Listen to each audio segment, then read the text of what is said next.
ఆదికాండము 7వ అధ్యాయము మొదటి నుంచి కొన్ని వచనాలని మనం చూద్దాము. 6 నుంచి చూద్దాం ప్రియులారా. 6 నుంచి చూద్దాము.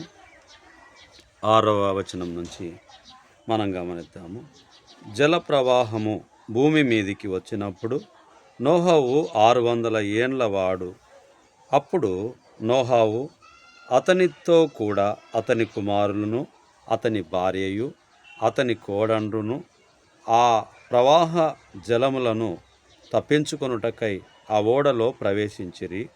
దేవుడు నోహవునకు ఆజ్ఞాపించిన ప్రకారము పవిత్ర జంతువుల్లోను, అపవిత్ర జంతువుల్లోను, పక్షుల్లోను, నేలను ప్రాకు వాటిలన్నిటిలోనూ మగది, ఆడుది జతలుగా ఓడలోనున్న నోహవునొద్దకు చేరెను. 7 దినములైన తర్వాత ఆ ప్రవాహ జలములు భూమి మీదికి వచ్చెను. నోహవు వయసు యొక్క 600 సంవత్సరము 2వ నెల 17వ దినమున మహాగాధ జలములు ఊటలన్నీ ఆ దినమందే విడబడెను. ఆకాశపు తూములు ఇప్పబడెను. 40 పగళ్ళును 40 రాత్రులను ప్రచండ వర్షము భూమి మీద కురిసెను. ఆ దినముందే నోహవు కుమారులు షేమును, హామును, యాఫెతును, నోహవు భార్యయు, వారితో కూడా అతని 3 కోడండ్రును ఆ ఓడలో ప్రవేశించిరి. వీరే కాదు, ఆయా జాతుల ప్రకారము ప్రతి మృగమును, ఆయా జాతుల ప్రకారము ప్రతి పశువును, ఆయా జాతుల ప్రకారము నేల మీద ప్రాకు ప్రతి పురుగును, ఆయా జాతుల ప్రకారము ప్రతి పక్షియు, నానా విధములైన రెక్కలు గల ప్రతి పిట్టయు ప్రవేశించను. ఈ యొక్క విషయాన్ని మనం ఆలోచన చేయగలిగితే దేవుని వాక్యం మనకు గుర్తు చేయబడుతున్నటువంటి విషయం ఏమని చూపిస్తుంది అనంటే, మనం నేర్చుకోబోయే అంశం ఏమిటి అనంటే, 3 అనే అంశం ద్వారా ఈ యొక్క సాయం సమయాన దేవుని వాక్యాన్ని మనం ధ్యానిస్తూ ఉన్నాం. సాయం సమయాన మరి 3 అనే అంశాన్ని మనం చూసినప్పుడు ఓడలోకి 3 కోడన్రు, అలాగనే 3 కుమారులు, భార్య, భర్త, 8 ఆ ఓడలో ప్రవేశించినట్టుగా నోహవు కుటుంబాన్ని మనం జ్ఞాపకం చేసుకుంటున్నాం. అలాగనే జంతువుల్లో ఆడది, మగది అన్నిటినీ పవిత్ర జంతువులు కూడా అందులో రెండేసి చేరి ఉంటున్నాయి. ఆకాశ తూములు దేవుడు ఇప్పి మరి 40 రాత్రులు 40 పగళ్ళు ఇక్కడ వర్షం పడ్డది, జలప్రలయం వచ్చింది. ఆ తర్వాత ఉన్నటువంటి వారందరూ కూడా మరణం పొందారు, జలప్రలయంలో కొట్టుకుపోయారు. ఆ తర్వాత ఉన్నటువంటి కుటుంబం నోహవు గారి కుటుంబము, అందులో 3 కోడన్రు, 3 మరి కుమారులు అనే విషయాన్ని మనము చూస్తూ ఉన్నాం. ఈ విషయాన్ని మనం ఎందుకు గుర్తు చేసుకుంటున్నామని అంటే, మరి ఈ యొక్క లేఖనం మనకు గుర్తు చేయబడుతున్నది 7వ అధ్యాయంలో మనం చూస్తే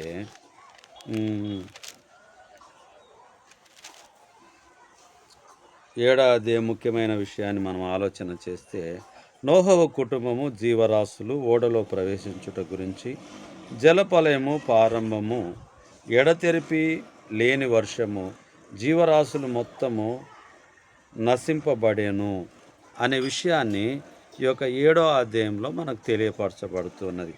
మనము నోహవు కుటుంబంలో చూసినటువంటి విషయాన్ని మనం చూస్తే 3 మనకు కనిపిస్తూ ఉన్నారు, అగుపడుతూ ఉంటున్నారు అనేటటువంటి విషయాన్ని మనము చూస్తూ ఉన్నాం. 3 మనకు అగుపడుతూ ఉంటూ ఉన్నారు, 3 మనకు కనిపిస్తూ ఉన్నారు.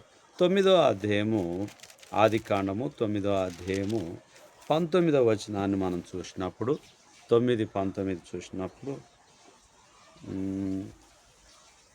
18 నుంచి చూద్దాం. ఓడలో నుండి వచ్చిన నోహవు కుమారులు షేము, హాము, యాఫెతు అను వారు. హాము కానానునకు తండ్రి. ఈ ముగ్గురు నోహవు కుమారులు. వీరి సంతానము భూమి అందంతటా వ్యాపించెను. నోహవు వ్యవసాయము చేయనారంభించి ద్రాక్ష తోట వేసెను. పిమ్మట ద్రాక్ష రసము త్రాగి ఇక్కడ మనం ఆలోచన చేసినప్పుడు ఓడలో నుండి వచ్చిన నోహవు కుమారులు షేము, హాము, యాపేతు అను ముగ్గురు మరి ఉన్నారు. ఇందులో ఈ ముగ్గురు నోహవు కుమారులు నోహవు గారి కుమారులు తండ్రి చెప్పినటువంటి మాట ప్రకారంగా వారు జీవిస్తూ వచ్చారు.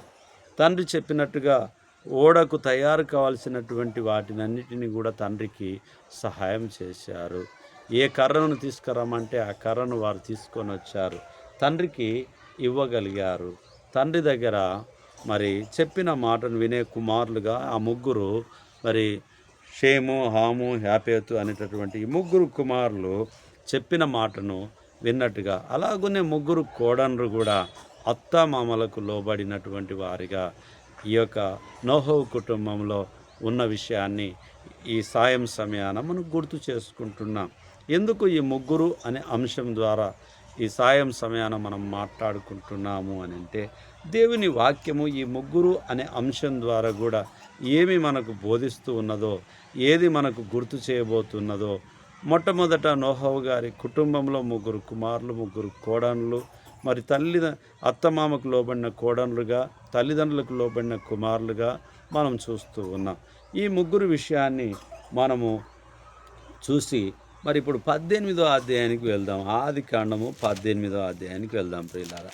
ఆదికాండం 18వ అధ్యాయం మొదటి 2 వచనాలు మనం చూస్తే, మరియు మమ్రే దగ్గరనున్న సింధూర వనంలో అబ్రహాము ఎండవేళ గుడారపు ద్వారమందు కూర్చొని ఉన్నప్పుడు యెహోవా అతనికి కనబడెను. అతడు కన్నులెత్తి చూచినప్పుడు ముగ్గురు మనుషులు అతని ఎదుట నిలువబడి ఉండిరి. అతడు వారిని చూచి గుడారపు వాకిట నుండి వారిని ఎదుర్కొనుటకు పరిగెత్తుకొని నేల మట్టుకు వంగి, ప్రభువా, నీ కటాక్షం నా మీద నున్న ఎడల ఇప్పుడు నీ దాసుని దాటిపోవద్దు. నేను కొంచెం నీళ్లు తెప్పించదను. దయచేసి కాళ్ళు కడుక్కొని ఈ చెట్టు క్రింద అలసట తీర్చుకొనుడి. కొంచెం ఆహారం తెచ్చేదను. మీ ప్రాణములను బలపరుచుకొనుడి. తర్వాత మీరు వెళ్ళవచ్చును. ఇందు నిమిత్తము గదా మీ దాసుని యొద్దకు వచ్చితిరనెను. వారు నీవు చెప్పినట్లు చేయమనగా అబ్రహాము ఆ గుడారంలోనున్న షారా యొద్దకు త్వరగా వెళ్ళి, నీవు త్వరపడి 3 మానికల మెత్తని పిండి తెచ్చి పిసికి రొట్టె చేయమని చెప్పాను. మరియు అబ్రహాము పశువుల మందకు పరిగెత్తి ఒక మంచి లేత దూడను తెచ్చి ఒక పనివానికి అప్పగించి, వాడు దాన్ని త్వరగా సిద్ధపరచెను. తర్వాత అతడు వెన్నను, పాలను తాను సిద్ధము చేయించిన దూడను తెచ్చి వారి ఎదుట పెట్టి, వారు భోజనము చేయుచుండగా వారి యొద్ద ఆ చెట్టు క్రింద నిలుచుండెను. వారు అతనితో, నీ భార్య అయిన షారా ఎక్కడున్నదని అడగగా అతడు, ఇదిగో గుడారంలోనున్నదని చెప్పాను. అందుకు ఆయన, మీ దాటికి ఈ కాలం నీ యొద్దకు నిత్యముగా మరలా వచ్చేదను. అప్పుడు నీ భార్య అయిన షారాకు ఒక కుమారుడు కలుగునని చెప్పాను. షారా ఆయన వెనక నుండిన గుడారపు ద్వారమందు వినుచుండెను. అబ్రహామును షారాయును బహుకాలం గడిచిన వృద్ధులై ఉండిరి. స్త్రీ ధర్మం షారాకు నిలిచిపోయిన గనక షారా, నేను బలము ఉడిగిన దాననైన తర్వాత నాకు సుఖము కలుగునా? నా యజమానుడును వృద్ధుడై ఉన్నాడు గదా అని తనలో నవ్వుకొనెను. అంతటా యెహోవా అబ్రహాముతో, వృద్ధురాలైన నేను నిశ్చయముగా ప్రసవించదనా అని షారా నవ్వనేలా, యెహోవాకు అసాధ్యమైనది ఏమైనా ఉన్నదా? మీ దాటికి ఈ కాలమున నిర్ణయ కాలమందు నీ యొద్దకు తిరిగి వచ్చేదను. అప్పుడు షారాకు కుమారుడు కలుగుననెను. షారా భయపడి నేను నవ్వలేదని చెప్పగా ఆయన, అవును, నీవు నవ్వితివి ననెను. ఇక్కడ మనము షారమ్మ కుటుంబంలో, అబ్రహాం కుటుంబంలో మనం ఆలోచన చేయగలిగితే, షారమ్మ అబ్రహాం గారు ఆ ముగ్గురిని చూసి ఆ ముగ్గురికి తాను ఆతిథ్యం ఇచ్చినట్టుగా దేవుని వాక్యం మనకు గుర్తు చేయబడుతుంది. ఆతిథ్యంతో వారు ఎలా మర్యాద చేశారు, ఎలా గౌరవించారు అనేటటువంటి విషయాన్ని మనం ఆలోచన చేస్తే చాలా గొప్పగా వారు గౌరవించినట్టుగా, అబ్రహాం గారు గౌరవించినట్టుగా, ఆతిథ్యం ఇచ్చినట్టుగా, ప్రేమతో ఇచ్చినట్టుగా ఈ లేఖనాలు మనకు గుర్తు చేయబడుతూ ఉంటున్నాయి. అవును ప్రియమైనటువంటి సహోదరి సహోదరులారా, వారు ఏక మనసుతో ప్రేమతో మరి ఆతిథ్యం ఇచ్చారు. సాగిలపడి వంగి వారికి నమస్కారం చేసి ఉంటున్నారు. తప్పకుండా నన్ను దాటిపోవద్దు అని చెప్పి ప్రేమతో వారికి విందును ఏర్పాటు చేశారు. అంతేకాకుండా తన దాసుని చేత సిద్ధం చేయించాడు. అలాగనే తన భార్య దగ్గర రొట్టెల్ని సిద్ధం చేశాడు, ఆహారాన్ని సిద్ధం చేశాడు. చేసి దేవుని యొక్క ఉన్నతమైనటువంటి ప్రేమను ఆయన వెల్లడిపరిచినటువంటి విధానం చూసిన తర్వాత వారు ముగ్గురు వారిని దీవించినటువంటి విషయాన్ని మనం చూసినప్పుడు మళ్ళీ వచ్చే సంవత్సరంలో నీ గర్భవాసన మరి ఇప్పుడు ఇద్దరుగా ఉన్నారు, ముగ్గురు అవుతారు అన్నట్టుగా వారు గుర్తు చేశారు. అబ్రహాముకు ఇసాకును జన్మం ఇవ్వడానికి కృపను చూపిస్తాడని చెప్పి వారు గుర్తు చేసి ఉంటున్నారు.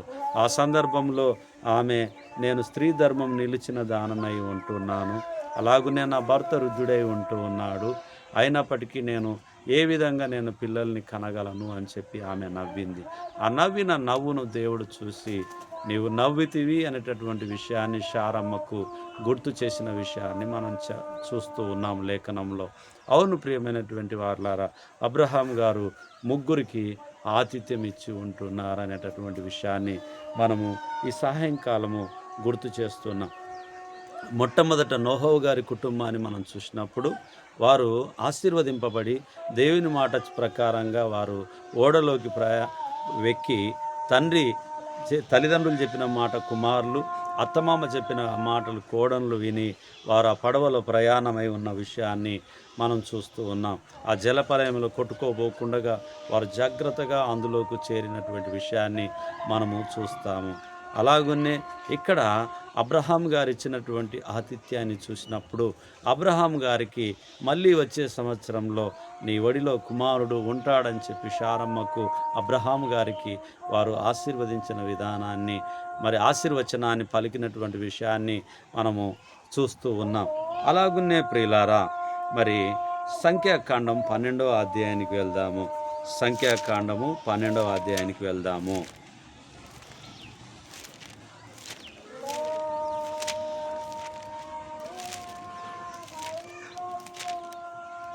సంఖ్యాకాండము 12వ అధ్యాయము మొదటి 4 వచనాలను మనం చూద్దాం. మోషే కూషు దేశపు స్త్రీని పెళ్లి చేసుకొని ఉండెను గనుక అతడు పెళ్లి చేసుకొనిన ఆ స్త్రీని బట్టి మిరియాము అహరోనులు అతనికి విరోధముగా మాట్లాడేది. వారు మోషే చేత మాత్రమే యెహోవా పలికించిన, ఆయన మా చేతను పలికింపలేదా అని చెప్పుకొనగా యెహోవా ఆ మాట వినెను. మోషే భూమి మీదనున్న వారందరిలో మిక్కిలి సాత్వికుడు. యెహోవా మీరు ముగ్గురు ప్రత్యక్షపు గుడారమునకు రండని హఠాత్తుగా మోషే అహరోను మిరియాములను ఆజ్ఞనిచ్చెను. ఆ ముగ్గురు రాగా యెహోవా మేఘస్తంభములలో దిగి ప్రత్యక్షపు గుడారం యొక్క ద్వారమునంద నిలిచి అహరోను మిరియాములను పిలిచెను.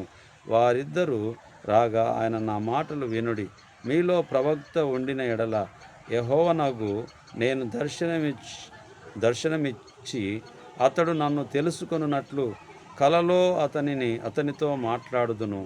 నా సేవకుడైన మోషే అటివాడు కాడు, అతడు నా ఇల్లంతటిలో నమ్మకమైన వాడు. నేను గూఢభావములతో కాదు, దర్శనమిచ్చు ముఖాముఖి అతనితో మాట్లాడుదును. అతడు యెహోవా స్వరమును నిదానించి చూచును. కాబట్టి నా సేవకుడైన మోషేకు విరోధముగా మాట్లాడుటకు మీరేలా భయపడలేదనెను. మరి మోషేకు విరోధముగా మిరియాము అహరోను గారు మాట్లాడినటువంటి విషయాన్ని మరి దేవుడు గుర్తు చేస్తున్నాడు. మీరు ఎలా విరోధంగా మీరు మాట్లాడుతున్నారు అనే విషయాన్ని గుర్తు చేస్తూ ఉన్నాడు. కాబట్టి మనము దేవునితో నమ్మకంగా ఉన్నప్పుడు, దేవునితో స్థిరత్వం కలిగి ఉన్నప్పుడు, దేవుడు మనకు కృపను చూపించి సహాయం చేస్తాడనేటటువంటి విషయాన్ని మనము గుర్తు చేసుకుంటున్నాం. అవును ప్రియమైనటువంటి సహోదరి, సహోదరులారా, దేవుని యొక్క ఉన్నతమైనటువంటి పిలుపులో మనం భాగంగా ఈ ముగ్గురు అనే అంశం ద్వారా ఈ సాయం సమయాన కొద్దిసేపు దేవుని వాక్యాన్ని మనం చూస్తూ ఉన్నాం. ఇక్కడ కూడా మరి ఈ మీ ఆలోచన విధానము ఎందుకు అలాగున్నది అనేటటువంటిది యెహోవా దేవుడు మాట్లాడుతున్నట్టుగా మనం చూస్తూ ఉన్నాం. అవును ప్రియమైనటువంటి వారలారా, మనము ఎక్కడ ఇద్దరు ముగ్గురం ఉంటామో ఉన్నప్పుడు మన సంభాషణ ఆత్మీయ సంభాషణగా ఉండాలి. మరి ఒకరికి వ్యతిరేకమైనటువంటి సంభాషణ ఉండకూడదు. దేవుని ఉన్నతమైనటువంటి స్థితిలో మన సంభాషణ ఉండాలి. దేవుని కొనియాడేటటువంటి స్థితిలో మన సంభాషణ ఉండాలి. మంచి మార్గంలో మనం ప్రయాణించాలి. మంచి మాటల్ని మనం మాట్లాడేవారిగా మనం ఉండాలి. కానీ ఇతరులను మనం దూషించే వారిగా, వ్యతిరేకించే వారిగా మనం ఉండవద్దు. దేవుని యొక్క దీవెనను పొందుకునడానికి మన సంభాషణ ఉప్పు వేసినట్టుగా కొంచెంగా ఉండాలి, మంచిగా ఉండాలి. అలాగునే మన ఆలోచనలు, ఉద్దేశాలు ఆతిథ్యం ఇచ్చేవారిగా ఉండాలి. తల్లిదండ్రుల మాట వినేవారిగా ఉండాలి. అత్తమామ మాట వినేవారిగా ఉండాలి. దేవుని స్వరాన్ని వినేటటువంటి వారిగా మనం ఉండాలి. మన జీవితంలో ఈ ముగ్గురు అనే అంశం ద్వారా మళ్ళీ ఇంకా కొంత భాగము ముందు భాగంలో మనం నేర్చుకుందాం ప్రియులారా. చిన్ని ప్రార్థన చేసుకుందాం. మహోన్నతుడా, మహాగణుడా, పరిశుద్ధుడా, నీ పరిశుద్ధమైన నామాన్ని బట్టి నీకు వందనాలు చెల్లించుకుంటున్నా. ఈ రాత్రి కాలమందు ముగ్గురు అనే అంశం ద్వారా కొన్ని విషయాలను నైనా నోహో గారి కుటుంబం విషయాన్ని నైనా, అలాగనే అబ్రహాం శారమ్మ విషయాన్ని మేము జ్ఞాపకం చేసుకున్నాం. అలాగనే మోషే గారి జీవితంలో ఉన్న విషయాన్ని కూడా, ఈ ముగ్గురు విషయాలు ఇప్పుడు మేము నేర్చుకున్నాం మొదటి భాగంలో. మళ్ళీ మేము రెండో భాగంలోకి వెళ్ళనై ఉంటుండగా దీవించి ఈ యొక్క సబ్జెక్ట్ అంతా కూడా పరిపూర్ణం కావడానికి మీరు కృప చూపించండి. వాక్యంతో మీరు మాట్లాడమని, మీ చిత్తాన్ని మా పట్ల నెరవేర్చమని, వాక్యాన్ని వీక్షిస్తున్న మా ప్రియులందరినీ నాయన దీవించి ఆశీర్వదించి మీ చిత్త ప్రకారమైనటువంటి కాపుదలను మా అందరి మీద ఉంచమని ఈ మనవులు నజరేయుడైన యేసు నామములో ప్రార్థిస్తున్నాము తండ్రి. ఆమేన్. అందరికి ప్రభు నామమున వందనాలు.